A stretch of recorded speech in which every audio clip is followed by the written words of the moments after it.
All right, today we're going to read chapter 4 from Flat Stanley, so get out your chapter book and open up to page 29.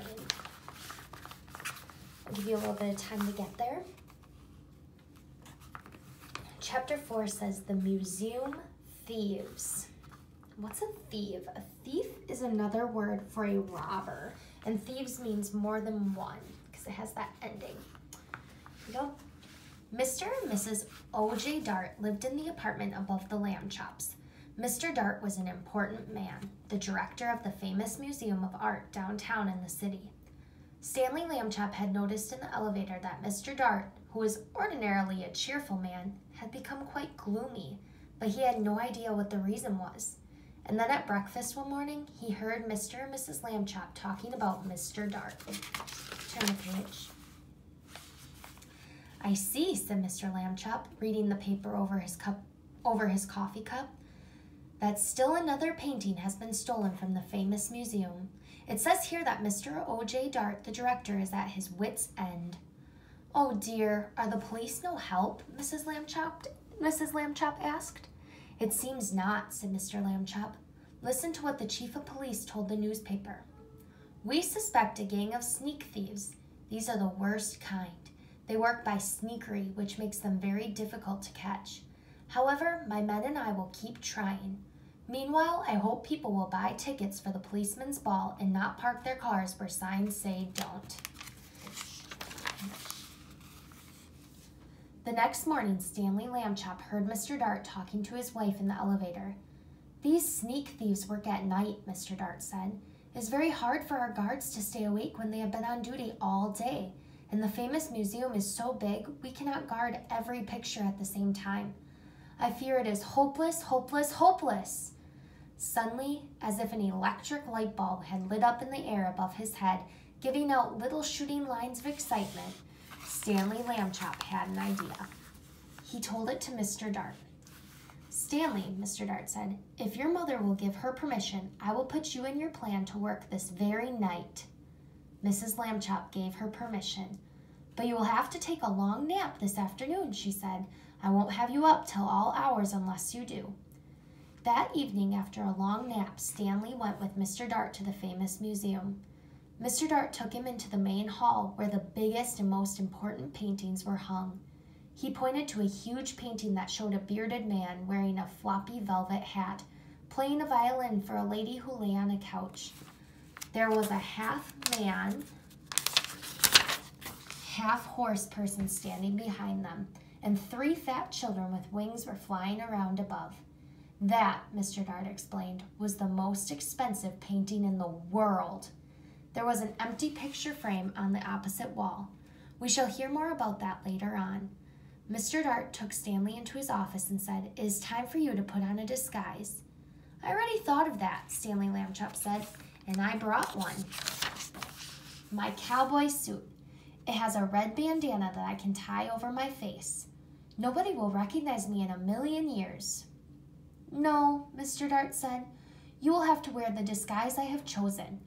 From a closet, he took out a white dress with a blue sash, a pair of shiny little pointed shoes, a wide straw hat with a blue band that matched the sash, and a wig and a stick. What is he making Stanley dress up as? He's making him dress up as a girl wearing a dress. This is a sash. It's kind of like a little belt. The wig was made of blonde hair, long and done in ringlets. The stick was curved at the top, and it too had a blue ribbon on it.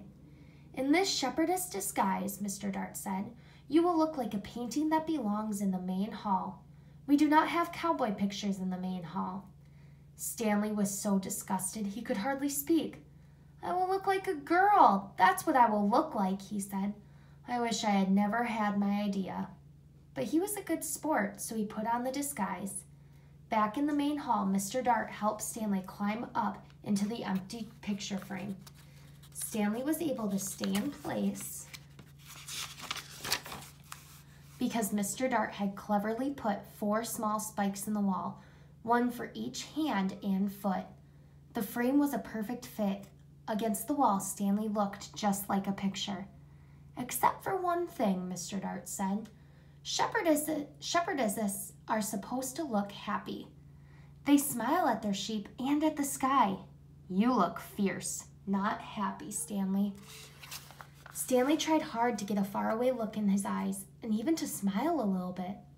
Mr. Dart stood back a few feet and stared at him for a moment.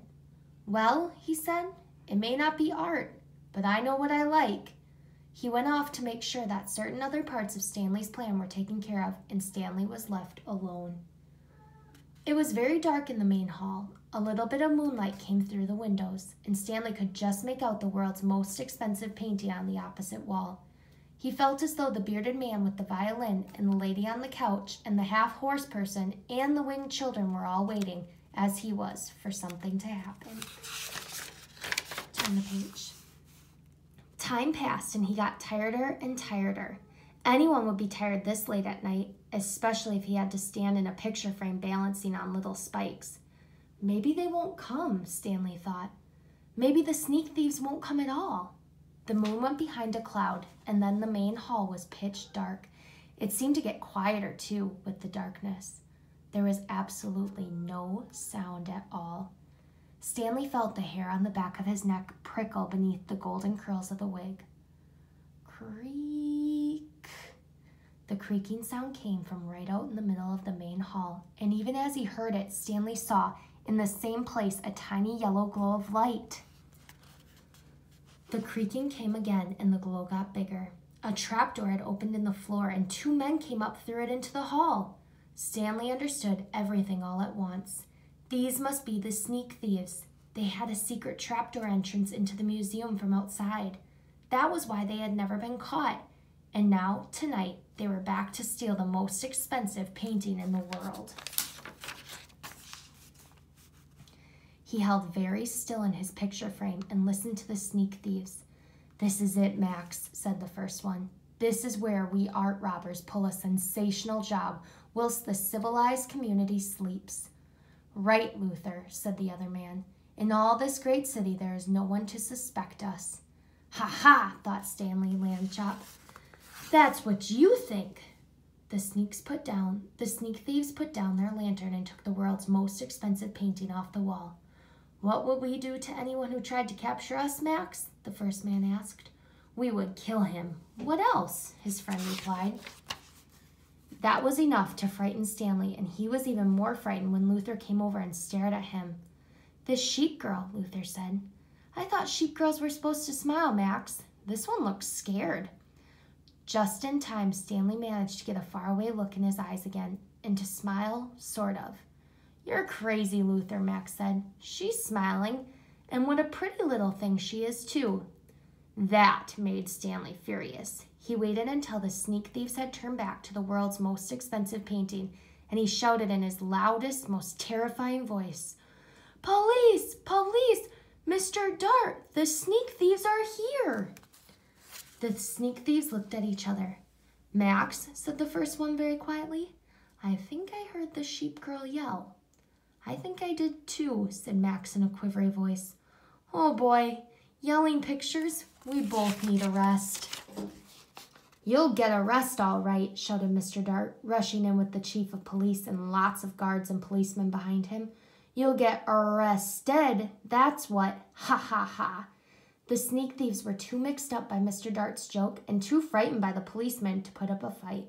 Before they knew it, they had been handcuffed and led away to jail. The next morning in the office of the chief of police, Stanley Lambchop got a medal. The day after that, his picture was in all the newspapers. So once again, Stanley was able to help others because he was flat. We'll read chapter 5 tomorrow.